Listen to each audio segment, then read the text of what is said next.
อืหัวหยองหัวยุ่งจังเลยพี่น้องเรานอนแสบนอนบ่อยากตื่นเมื่อคืนสนุกมากจ้ะพี่น้องไปเบิ่งน้ำแข็งทิพวรรณนะคะ เมามันมากหลีหลอโอ้มันเจ็บเนาะก็คือว่าหั่นล่ะแดนแดนเซอร์เซงนี่เขาร้องเล่นเต้นโชว์เขามันแบบครบเครื่องนะคะก็เลยเมื่อคืนได้ไปตีสองค่ะปวดเพราะว่าร่างกายเบิดพี่น้องสอนแดนเซอร์ครับไปมากๆเขาก็ชั่วโมงหนึ่งแหละแบบว่าเขาก็มาร้องชั่วโมงหนึ่งจะมาเต็มวงนั้นคืนนี่นะขณะใดยังทางฟังไทยแหละมันก็เป็นตะเบิงมัดน้องพี่น้องเลยแดนเซอร์เฮ้ยเป็ดไข่ออกแล้วเก็บเพราะว่าให้แม่มันฝักไข่ตั้ง20 หน่วยพี่น้องไข่20 หน่วยแหละนั่นออกอีกแล้วในๆนี่ค่ะไข่20 หน่วยให้แม่ฝักแหละจักเป็ดหรือว่าไก่ตัวใดแหละบอกตัวบ่แม่นแม่มันไปเจาะไข่มาจนเหลือ14 หน่วยนี่นะมันก็ออก11 ตัวนี่ค่อยเอามาฝักใส่อันตู้ฝักไข่เนี่ยออกอีกแล้วใช่ไหมออกอีกแล้วพี่น้องคนนี้เนี่ยยังอีก2 หน่วยอีกหน่วยหนึ่งหน่วยนะยังคือยังบ่อยู่ส่วนไข่ไก่นี่ก็ยังบ่ทันได้ส่องเสื้อเบิ่งออกมาลูกออกมากับเพี้ยนเก็บออกจ้ะหน่วยนี้กำลังแต่หน่วยนี้มันสิเป็นลูกอยู่บ่ดีคือบ่สัตว์ตอนซ่องเสื้อตอนนั้นคือว่าเป็นลูกอยู่ไข่นี่ประมาณเขาก็ได้อาทิตย์หนึ่งพี่น้องนี่มันจะได้มาเปลี่ยนน้ำให้ซ้ำโอ้ยวันนี้ตื่นมากกันเนี่ยพี่เคยเซียวร่อนนี่แหละพี่น้องนอนแล้วก็นอนแบบไร้ตายนั่นแหละนอนเล่นให้เป๋เพราะว่าไปเลยหลับไปเลยอย่างสินะก็จะได้เข้าไปในนี่สก่อนแต่ว่าเขาสิไปส่งสการมืออื่นหมดละโอ้ยอันนี้แควความตายในแคว้นข้อสะบัดยางเนาะพี่น้องโอ้ยตื่นเสาเห็นหนากับบ่ย่างโอ้อ่างทางใจคนกำลังเฮ็ดกำลังหากำลังสร้างที่จริงก็ตื่นตั้ง8 โมงแล้วครับตื่นมาเกือบเป็ดเกือบไก่กลับเข้าไปนอนใหม่เป็นกับได้ยอมนะคะนั่งยังให้ไปค่ะมื้อที่3ค่ะบุญบ้านน้อยบ้านนางอำมาลาครับพี่น้องสลอยเบาอ่อยเล่าต่ออีกได้มื้อนี้นะเมื่อวานนี่สวรรค์เล่าเนาะแบบสลอยน่ะมื้อนี้นำเพิ่นว่าเล่าเด้อมื้อนี้คอยกินเพื่อนคอยเพิ่นว่า3 มื้อซ้อนอาจารย์ไปมื้อใดก็แบบแส่แบบบ่ได้อาบมากลับมาอาบน้ำในเฮือนเลยโอ้ยกลับเมื่อคืนนี่ก็มีไผสาวค่ำสาววันเพื่อนค่ำเพื่อนลอยบ่าวแป๊บสาวรัดเจสิริโออัมมาลาแล้วก็บ่าววงนี่เพิ่นก็คือสิบ่ได้เมื่อดอกเพิ่นก็น่าสินอนอยู่พี่แหละบ่ได้เมื่อดอกน่าจะนอนข้างบ้านอัมมาลาบ่คือใดบ่น่าสิได้เมื่อแหละเพราะว่ามันเดิกเด้มันเดินมันไก่เพิ่นก็บ่ได้เมื่อโอ้ยแต่ว่ายอมรับว่าม่วนแห้งพี่น้องคันไว้ว่าคอนเสิร์ตทางไทยเนี่ยเนาะมันแบบถึงว่าสิเป็นวงน้อยๆก็มันกับม่วนนะแบบว่าแดนเซอร์เขาแบบว่ามันโอ้ยมันอินเตอร์เทนเนาะโอ้ยถ้าการแสดงตีบได้เมื่อคืนนี่นะแดนเซอร์โอ้ยเดี๋ยวจังสิเอาไปใส่หมู่ก ก็ออก12 ตัวเสียดายดีเนาะพี่น้องเอ้ยอันตัวก้อนนะครับให้ไก่ฟักนะครับลูกออกมาแล้วก็เหยียบตายขึ้นคอยพูดนั่นนี่คอยเอามาใส่ตู้ฟักไข่ออกแล้วเลยได้เหลือแต่12 ตัวไข่16-17 หน่วยนะเป็นลูกเหมือนนะ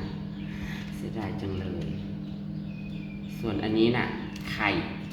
20 หน่วยเป็นยังได้แต่13 ตัวเลยแหละสิได้ประมาณ13นี่แหละเพราะว่า14 หน่วยนะผู้สิบอก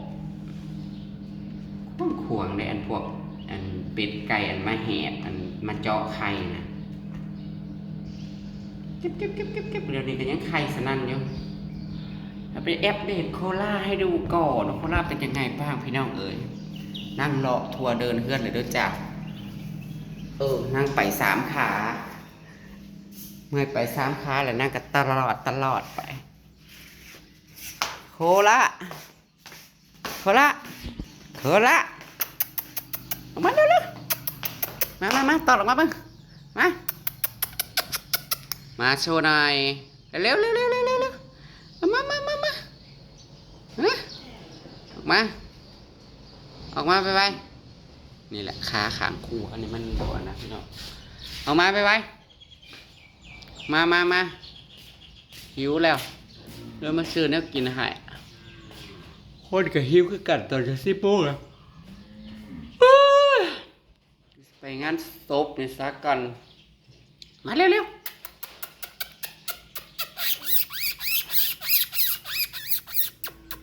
มาไวเด็กเกิดสิตอดไปจังสี่พี่น้องเพิ่นเมื่อยตอดแล้วเพิ่นกระยอง3 ขาไปสี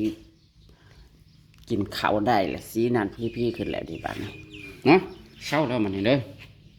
ไปได้3 ขาเนาะก็ได้ไปได้4 ขาง่ายขอบคุณเด้อขอบคุณพี่สาก็แล้วกันเนาะ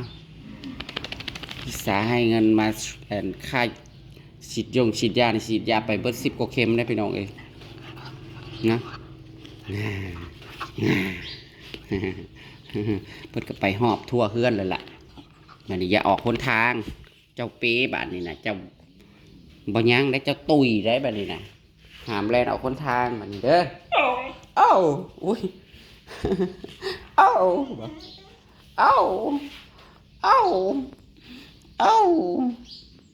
จนหลังคมเดี๋ยวนี้กินข้าวแน่เดี๋ยวนี้พี่น้องเอ้ยคนบ่ลนแห้งบ่ได้เลยมนไม่ยังมันนี่มากระยอกไม่ไว้เอาอย่างโซ่ดูนี่ตะตอด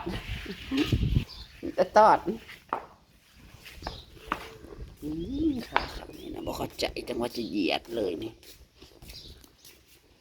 ไม่เข้าใจทำไมต้องเหยียดขาแกแดดหิวแล้วขอเลยหิวแล้วเอารถมาซื้อกับข้าวเลยเดี๋ยวนะเธอซื้อกับข้าวให้มาเธอจะกินอะไรโคล่านี่ใจมันกินข้าวได้แล้วบัดนี้นะกินข้าวได้แล้วใครแน่มาขี้อ่อนเลยขี้อ่อน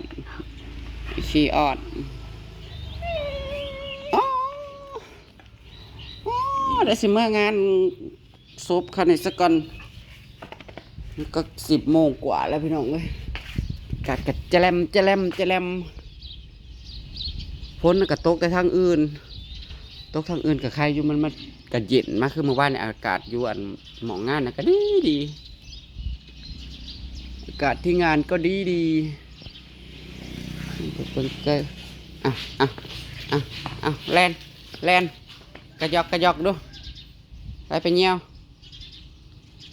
วเร็วปวดเงี่ยวแล้วออกมาเงี่ยวนอกแล้วจะเงี่ยวอยู่ข้างในยินบ่มันเหม็น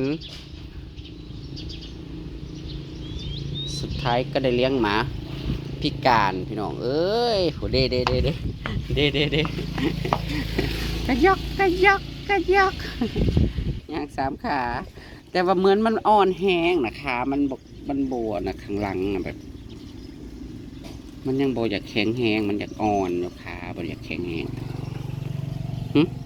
หึอีขละอีขละนักกระดิ่มนักกระดิ่มบ่ได้อาบน้ำลายมือเด้อเนี่ยนะ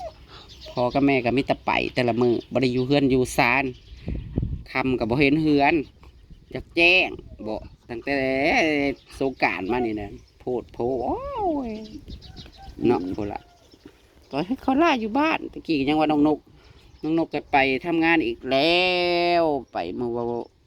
วานบอกว่าไปทำงานฝั่งไทยอีกแล้วจ้ะพี่น้องเอ้ยหาทำงานสู้งานต่ออีกแล้วหาเงินอยู่บ้านไม่มีอะไรทำเนาะกลับมาบ้านก็ใช้แต่เงินไม่มีรายได้เข้ามาโอ้ยเฮ็บเกิดแล้วนี่นะคุละพอมึงบอกอาบน้ำให้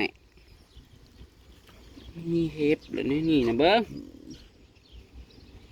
ไปเล่นกันปะ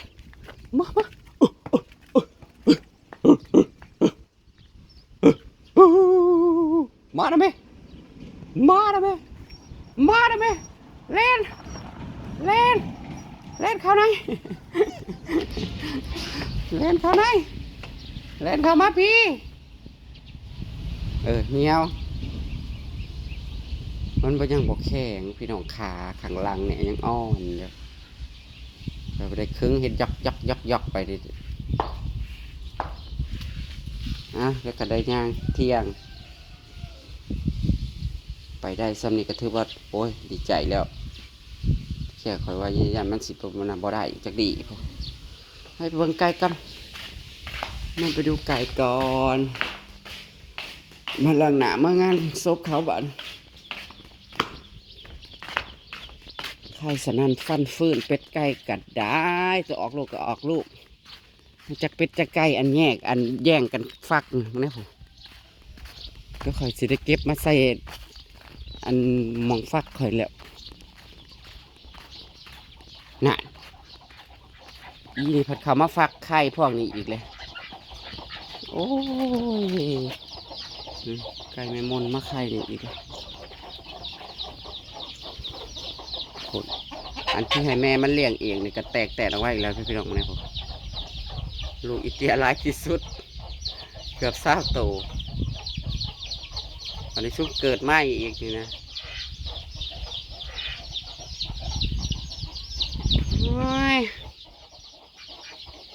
นี่เป็ดหน่อยเทียนมันซับออกมาตอดตายบัดนี่ก็ไข่เป็ดที่ไข่ใหม่จ้าอันนี้ก็ห้องอยากลงอีกแล้วบอยังบอน้ำสนั่นอยู่ไปเอาลงไปให้ซุ่มนี่เลี้ยงซะ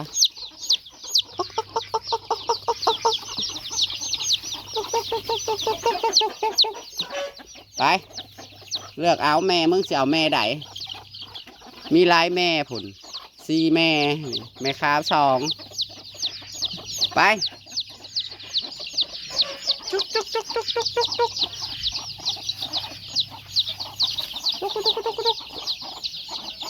อย่าเตะอย่าขากันเด้อ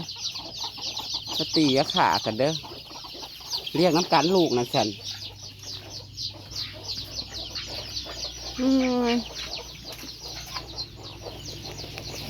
สิได้เก็บลงไปให้นี่ฝักอีกแล้วไก่ไม่ข้าวผมมาฝักอีกแล้วเป็ดไข่4 หน่วยนะฮะน้ำไหมอ่ะมานอนตากแดดอยู่อย่างนี้นะมันอยากอาบน้ำเฮ้ยอาบน้ำให้มันได้นี่นะมันมีเห็บอยู่ไรไม่ได้อาบน้ำแต่เฮิงแล้วเกิดเห็บเลยกาบเป็ดกาบก็ได้จะเป็ดผูโอ้ยตุ๊ก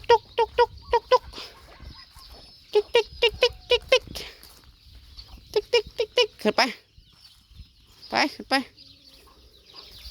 เปิดประตูให้อยากออกไปเที่ยวก็ออกไปพี่น้องเลยใช้ขึ้นมาเมิดอยู่บ่อนี่นะโอ้ยส่วนตัวเงากับเงาอยู่ อยู่ใกล้นี่ก็ง่ายเพราะวิทย์แล้วก็บ่วิทย์บ่เข้าใจ เป็นมะยอดมะแยดจะพญาติเข่าทายท้องก็บ่ได้เป็นพ้นอิหยังบอกทุบนี่ก็ง่ายมันเลยประมาณจักโตนี่ผู้พากันนอนเต็มอยู่กอไผ่ผู้ก็มีบ่ได้ขึ้นมาเมิดจ้ะไฟมันห้อนแล้วลงไปนอนอยู่กอไผ่อยากขึ้นมากินจื้อบนนอนเลยเด้ยามนอนเลยก็ขึ้นมานอนหนีใครอยู่เพราะว่าค้างไว้ร้ายแล้วมันกับจอยเบื่ออาหารบริทายท้องคือว่าเลยเนาะธรรมศาสตร์ของมันไก่มันต้องหากินยุกกินหยาไปโอเคละพี่น้องคลิปในกสิกรรมบรรยากาศไหวซ้ำนี่จะละพูละบายพอละจักสิไปตูดบ้านอามาล่าอีกจ้าพี่น้อง2 มื้อ3 มื้อซ้อนบุญ3 มื้อก็ไปเบิด3 มื้อแต่ตอนนี้สิเข้าไปในหม่องอันนี้ก่อนไปอุ่นหมูอุ่นยังซะก่อนงานศพคันนี้แหละพี่น้องเอ้ยให้ล้างหน้าล้างตาก่อนตามคลิปหน้าจังได้ก็ขอบคุณเด้อจ้าสิทุกท่านและขอบคุณพี่นนท์เด้อที่ให้เงินเจสซี่มาเมื่อวานเด้อจ้าขอบคุณหลายๆที่อยู่ดีมีแรงสุขภาพแข็งแรงกันแล้วกันนะคะไปแล้วค่ะ